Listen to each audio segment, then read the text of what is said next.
উদ্ভাবন নির্ভর বাংলাদেশ গঠনে বিজ্ঞান ও প্রযুক্তি এই স্লোগানকে সামনে রেখে পঞ্চগড়ে ৪৭তম জাতীয় বিজ্ঞান ও প্রযুক্তি সপ্তাহ উদ্বোধন করা হয়েছে।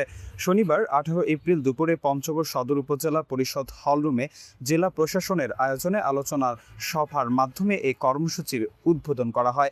আলোচনা সভায় সভাপতিত্ব করেন অতিরিক্ত জেলা প্রশাসক সোহেল সুলতান, জুলকার নাইন, কবির স্টিভ। এতে আরও বক্তব্য রাখেন সদর উপজেলা মাধ্যমিক শিক্ষা অফিসার লুৎফুল কবির, মোহাম্মদ কামরুল হাসান, জেলা শিক্ষা সহকারী পরিদর্শক এম মাজেদুর রহমান প্রমুখ।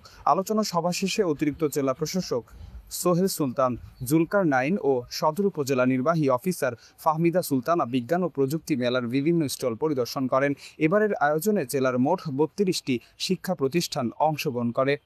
মাহবুবুর রহমান শান্ত, বাংলা FM।